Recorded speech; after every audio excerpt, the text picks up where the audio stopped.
सर्वप्रथम सर्वांना श्री स्वामी समर्थ.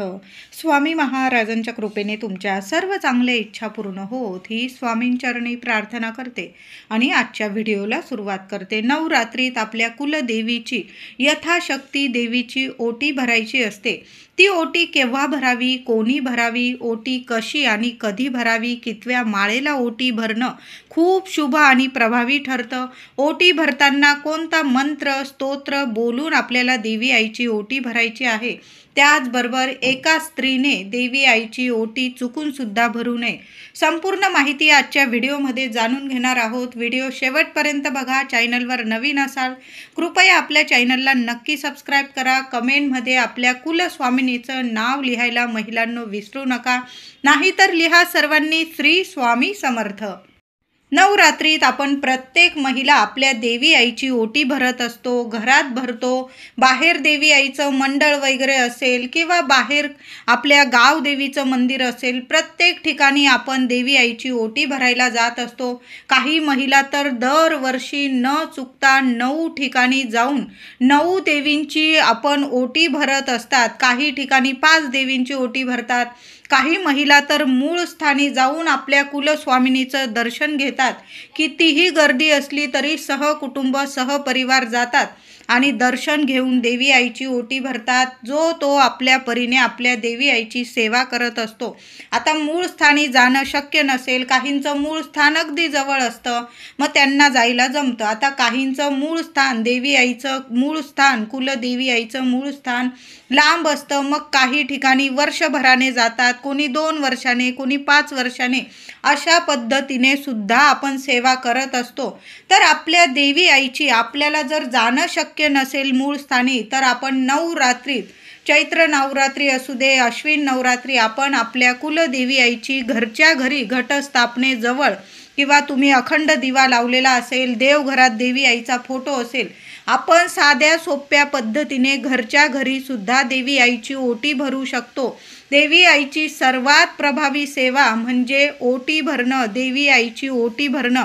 आता स्त्रियांनीच देवी आईची ओटी का भरावी, तर जगाची उत्पत्ती करणारी जगज्जननी आई अंबाबाई, संपूर्ण विश्व हे स्त्रीमध्ये सामावलेलं आहे. म्हणून स्त्रियांनी जगज्जननीची ओटी भरावी. हे सुख सौभाग्य आपल्या सर्व स्त्रियांना या विश्वाने देवी आईने स्वतः दिलेलं आहे. प्रत्येक स्त्रीची नाळ देवी आईच्या नाळेशी जोडलेली असते. म्हणून हा हक्क फक्त आपल्या स्त्रियांनाच मिळालेला आहे. बघा किती सोन्यासारखे, म्हणजे आपण स्त्री होऊन जन्माला आलेलो आहोत, हेच आपल्यासाठी खूप आहे. प्रत्येक स्त्रीमध्ये एक देवी आहे आणि या नवरात्रीत तर आपण आपल्या देवी आईची पूजा करतो, सेवा करतो. आपल्या स्वतःमध्ये एक देवी असते. जेव्हा एखादी स्त्री माहेरी जाते किंवा कुणी आपल्याकडं स्त्री आली आपल्या जवळची वगैरे, तर आपण तिची ओटी भरूनच पाठवणी करत असतो. म्हणून आपल्या घरी 9 दिवस घटी बसलेल्या सूक्ष्म स्वरूपी आपल्या कुलदेवी आईची ओटी आपल्याला नक्की भरायची आहे. महिलांनो, सर्वांनी आपल्या देवी आईची अगदी साध्या सोप्या पद्धतीने ओटी भरायची आहे. आपल्याला 9 दिवसांच्या आत म्हणजे घट उठवण्याची वेळ येण्यापूर्वीच देवी आईची ओटी भरायची आहे. आता ओटी कधी भरावी, तर सर्व 9च्या 9 दिवस हे देवी आईचेच असतात. तुम्ही देवी आईची या 9 दिवसात तुम्हाला जेव्हा ओटी भरायची ना, तुम्ही भरू शकतात. तुम्ही पंचमीला ओटी भरू शकतात. बघा, यावर्षी तर पंचमी 26 सप्टेंबर ललिता पंचमी ही शुक्रवारी आलेली आहे. खूप सुंदर सोन्यासारखा दिवस आहे. बऱ्याच वर्षांनी ललिता पंचमी ही शुक्रवारी आलेली आहे.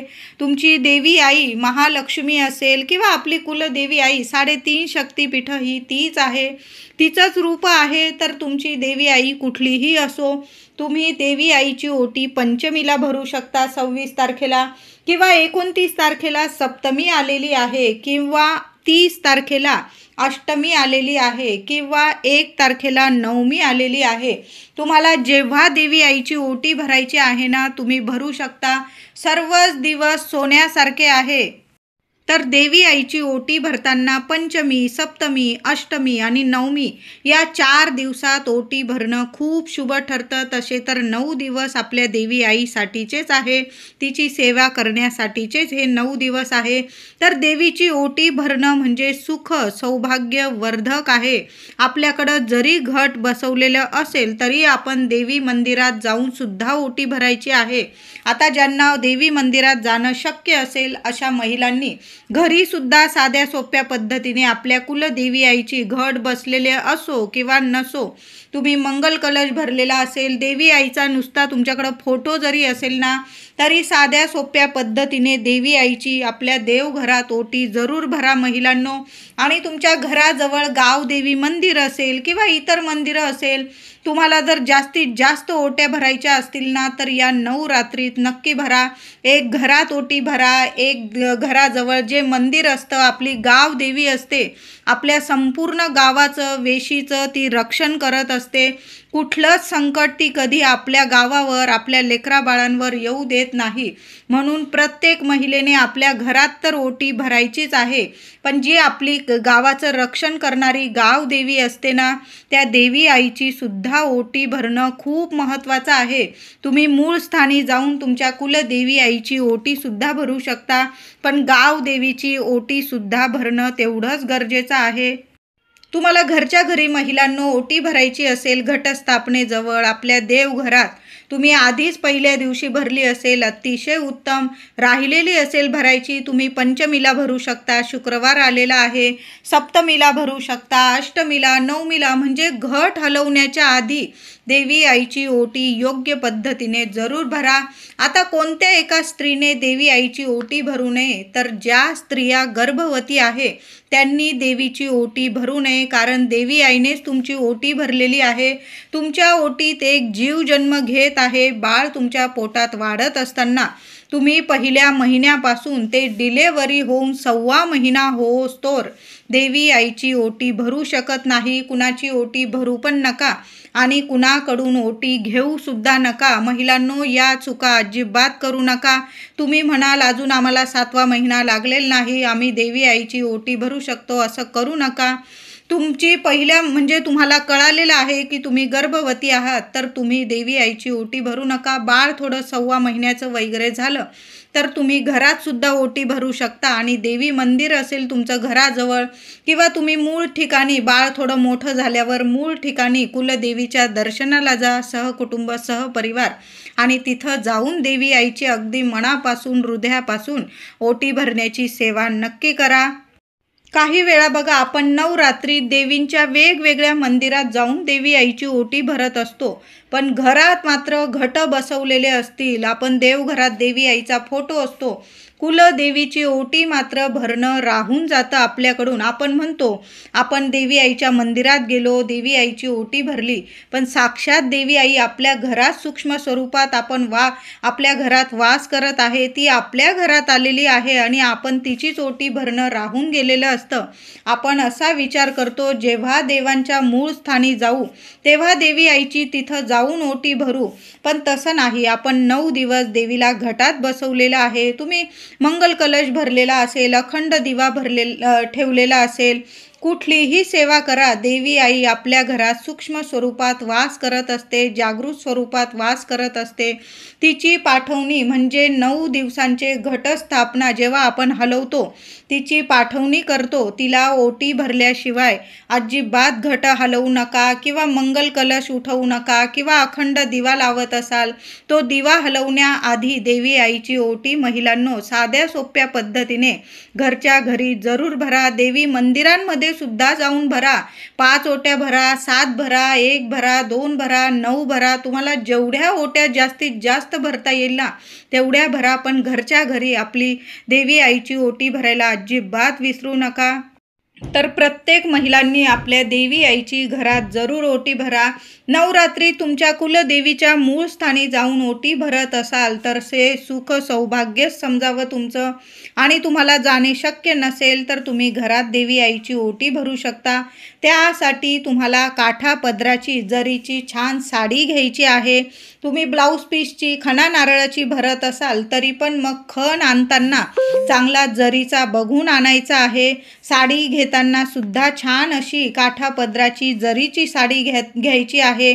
यथाशक्ती जरीचे काठ असलेली साडी खण घेतल्यास देवीतील सात्विक लहरी वर्षभर आपल्या घरात वास करतात आणि आपल्याला कधीच कशाला कमी पडू देत नाही. त्याचबरोबर तुम्हाला खण साडी लागणार आहे, नारळ घ्यायचा आहे, अख्खे तांदूळ घ्यायचे आहे. ओटी भरताना चांगला ताट मोठा घ्यायचा आहे. त्यावर साडी खण ठेवायचा आहे, नारळ ठेवायचा आहे. नारळाची शेंडी देवीकडं यायला हवी अशा पद्धतीने नारळ साडी खणावर ठेवायचा आहे. नारळावर वेणी गजरा अर्पण करायचा आहे. खारी खोबरं बदाम हळकुंड तुम्हाला बाजारात एक पुडी मिळून जाईल किंवा तुमच्याकडं सुट्टं असेल, तुमच्याकडं खारीक असेल, खोबरं असेल, बदाम हळकुंड तुम्ही तसं सुद्धा 5-5च्या स्वरूपात सुद्धा ठेवू शकता किंवा 2-2 खारीक खोबरं ठेवलं तुम्ही तरीही चालेल. 6 शृंगाराच्या वस्तू ओटीत ठेवायच्या आहे. मणी मंगळसूत्र नथ हार हळदी कुंकू बांगड्या काचेच्या हिरव्या बांगड्या 6-7 काचेच्या बांगड्या किंवा डझनभर देवी आईसाठी हिरव्या काचेच्या बांगड्या आवर्जून महिलांनो ओटीत ठेवायच्या आहे. लिपस्टिक ठेवायची आहे. पावडर नेलपेन काजळ डबी आरसा कंगवा 6 शृंगाराच्या वस्तू ओटीत जरूर ठेवा. तुम्हाला जेवढ्या ठेवायच्या तुम्ही ठेवू शकता. वेणी फणी तेल कंगवा सर्व देवी आईला ज्या गरजेच्या आपण ज्या वापरतो त्या देवी आईच्या ओटीत जरूर ठेवाव्या. तुमच्याकडं जेवढ्या असतील ना तेवढ्या अवश्य ठेवा. खास करून ओटी साडी खण नारळ वेणी बांगड्या तांदूळ खारीक बदाम पुडी गूळ फुटाणे जरूर ठेवा. आणि देवीच्या ओटीत तुम्हाला एक वस्तू ठेवायची आहे ती म्हणजे गोड पानाचा विडा. एखाद्या कागदात वगैरे गुंडाळून ठेवा म्हणजे साडी खण खराब होणार नाही. मग अशा पद्धतीने तांबूल तुम्ही ठेवू शकता. गोड पानाचा विडा किंवा तांबूल याशिवाय तुमची ओटी अपूर्ण आहे. देवी आईला विडा तांबूल अतिशय प्रिय आहे. आपण जेव्हा पण देवी आईच्या मंदिरात जातो देवी आईला विड्याच्या पानांनी सजावट केलेली असते. देवी आईला विड्याच्या पानांची माळ अर्पण केलेली असते. देवी आईला पानाचा विडा अर्पण केलेला असतो. देवी आई वणीची सप्तशृंगी देवी आई तिच्या तोंडात सुद्धा पानाचा विडा असतो. पानाच्या विड्याशिवाय देवी आई कधीच प्रसन्न होत नाही. देवी आईची ओटी तुम्ही खणा नारळाची भरा साडी चोळीची भरा पण त्यात एक पानाचा विडा जरूर अर्पण करा. महिलांनो आपण ओटीत सर्व साहित्य घेतो पण पानाचा विडा तांबूल ठेवायला विसरून जातो. तुम्ही एक का होईना मी म्हणत नाही की सगळ्याच ओटींमध्ये तुम्ही जेवढ्या ओटींमध्ये पानाचे विडे ठेवू शकतात ना ठेवा. पण किमान 9 रात्री तुमच्या घरात जरी तुम्ही ओटी भराल ना देवी आईची त्यात का होईना एका तरी ओटीत तांबूल किंवा पानाचा विडा जरूर ठेवा. तुम्हाला सर्वच्या सर्व ओटी म्हणजे तुम्ही जेवढ्या देवी आईंच्या ओटी भरत असाल त्यात जरी तुम्ही एक पानाचा विडा ठेवला ना तर सोन्याहून पिवळं. आता नाही एवढे पानाचे विडे तुम्ही ठेवू शकत किमान 1 ओटी 2 ओटी तुम्ही एवढ्या ओटींमध्ये तर एक पानाचा विडा बघा तुम्ही घरी बनवा किंवा पान स्टॉल असेल दुकान असेल तिथं सांगा ते दादा तुम्हाला देवी आईच्या ओटीत आम्हाला गोड पानाचा विडा ठेवायचा आहे दादा असं म्हणून बोला. अगदी छोटासा का होईना छान असा लवंग खोचून पानाचा विडा तुम्हाला नक्कीच बनवून देतील किंवा तुम्ही साध्या सोप्या पद्धतीने घरच्या घरी सुद्धा तांबूल किंवा पानाचा विडा बनवू शकतात. नवरात्री देवीच्या ओटीत तर पानाचा विडा ठेवाच पण अष्टमीला एका वाटीत आपल्या देवघरात सुद्धा एक पानाचा विडा देवी आईसाठी नैवेद्यात जरूर ठेवा. नंतर तो पानाचा विडा तुम्ही पती पत्नीने प्रसाद म्हणून खायचा आहे. इतरांना देऊ नका. ज्यांना मुलबाळ होत नाही त्यांनी सुद्धा अष्टमीला देवी आईला एक पानाचा विडा अर्पण करा. नंतर तुम्ही पती पत्नीने तो विडा तुमची इच्छा बोलून देवी आईला तुमची इच्छा सांगा. बघा 1 वर्षाच्या आत तुमच्या घरात पाळणा नाही हल्ला तर मग बोला. देवी आईला अष्टमीला एक पानाचा विडा जरूर अर्पण करा आणि तुम्ही जी ओटी पण भराल ना महिलांनो, त्यात सुद्धा एक पानाचा विडा अर्पण करा. देवी आईच्या ओटीत पानाचा विडा ठेवा आणि अष्टमीला सर्व इच्छा प्राप्तीसाठी देवी आईच्या चरणी एक पानाचा विडा जरूर अर्पण करा. नंतर तुम्ही सगळ्यांनी वाटून खाल्ला प्रसाद म्हणून तरीही चालेल. जेव्हा आपण देवी आईच्या ओटीत विडा किंवा तांबूल ठेवतो, आपण ओटी भरण्याचे या सेवेचे आपल्याला संपूर्ण फळ मिळत असते, तेव्हाच आपली ओटी पूर्ण होत असते. आता ओटी भरताना सर्व साहित्याला छान अशा मोठ्या ताटात ओटी काढायची. सर्व साहित्याला नारळाला हळदी कुंकू वाहून घ्यायचा आहे. देवी आईच्या चरणाशी हळदी कुंकू अर्पण करा. सर्व साहित्याला ओटीला हळदी कुंकू लावा. स्वतःच्या कपाळी हळदी कुंकू लावायचं आहे. त्याचबरोबर महिलांनो, एक नियम सर्व महिलांनी पाळलाच पाहिजे. आपण जेव्हा घरात असाल किंवा मंदिरात जाऊन देवी आईची ओटी भरत असाल, तुम्ही सर्व साज शृंगार अगदी साधा सोपा जरी केला साज शृंगार, हातात हिरव्या काचेच्या बांगड्या, साडी किंवा ड्रेस असेल, ओढणी घेऊन घ्या डोक्यावरून, टिकली बांगडी सर्व काही साज शृंगार करून आपण साधा जरी साज शृंगार केला, नथ वगैरे आता तुम्ही साडीवर घालत असाल घालू शकता. देवी आईची स्वतःसुद्धा साज शृंगार करून देवी आईची संपूर्ण साज शृंगाराने ओटी जरूर भरा महिलांनो. ओटीचे संपूर्ण ताट छातीशी लावायचं आहे आणि नवार्णव मंत्र जपायचा आहे. ओम ऐं ह्रीं क्लीं चामुंडाय विच्चे किमान 11 वेळा 21 वेळा जेवढ्या वेळा मंत्र जपता येईल. तुम्हाला ओटी भरताना गर्दी आहे, जेवढा वेळा नवार्णव मंत्र जपता येईल. आता घरच्या घरी ओटी भरत असाल तर मग नवार्णव मंत्र किमान 21 वेळा तरी नक्की म्हणा. नाही म्हणता आला, ओम कुलदेवताय नमः, ओम कुलदेवताय नमः. तुमची अंबाबाई महालक्ष्मी माता तुमची देवी आई आहे, कुलस्वामिनी, तर मग साधा सोपा बीज मंत्र देवी आईला खूप प्रसन्न करतो. हा बीज मंत्र देवी आईचा ओम श्रीं नमः, ओम श्रीं नमः या मंत्राचा तुम्हाला मंत्र जपायचा आहे. ते ताट छातीशी लावा, तुमची इच्छा बोला आणि तुमच्या कुलदेवी आईचा मंत्र जपून आई माऊली उदो उदो, आई माऊली उदो उदो बोलून ओटी छातीशी धरून आईला अर्पण करायची आहे. प्रार्थना करा. आधी तुमच्या मनातील इच्छा आहे ती देवी आईला बोलून दाखवायची आहे. तू माझ्या घरात सूक्ष्म स्वरूपात वास करत आहे. माझ्याकडून माझ्या परिवाराकडून तुझ्या सेवेत चुकभूल झाली असेल, क्षमा कर. माझ्या घर परिवारावर तुझी कायम अखंड कृपा माया राहू दे. आणि ओटी हळूच घटाला स्पर्श करून देवी समोर घटासमोर ठेवून द्यायची आहे. तुम्ही घट बसवलेला नसेल, देवी आईचा फोटो असेल, फोटोला अलगद स्पर्श करून देवी आईला जवळ देवी आईजवळ ती ओटीचं ताट अर्पण करायचं आहे तुम्हाला. देवी आईची ओटी भरताना एक माळ नवार्णव मंत्राची करा. बाहेर ओटी भरत असाल, जेवढ्या वेळा मंत्र जपता आला तेवढ्या वेळा नक्कीच जपायचा प्रयत्न करा. पण जेव्हा घरात अगदी शांततेत ओटी भरत असाल महिलांनो, एक माळ नवार्णव मंत्राची करा. एक माळ तुमच्या कुलदेवी आईचा तुम्ही रोज नित्य जो मंत्र पठण करतात, बोलतात, येता जाता उठता बसता तो मंत्र एक माळ जपा. एक वेळा सिद्ध कुंजिका स्तोत्र पठण अवश्य करा आणि मग ओटी भरायची आहे आपल्या देवी आईची. आता घरात भरलेल्या ओटीचं काय करावं, बऱ्याच महिलांना असा प्रश्न पडतो. तर महिलांनो, ती साडी असेल, तुम्हाला जर ती ओटीच्या ओटी एखाद्या मंदिरात जवळच्या मंदिरात देता आली तर अतिशय उत्तम. तुमच्या घराजवळ जर एखादी सवाष्ण स्त्री असेल, तुम्ही तिच्यावर खूप प्रेम करतात, म्हणजे ती पण तुमच्यासाठी खूप जीव टाकते आणि तुम्ही पण तिच्यावर जीव ओवाळून टाकता, अशा तुम्ही एखाद्या सवाष्ण स्त्रीला संपूर्ण ओटी देऊ शकतात.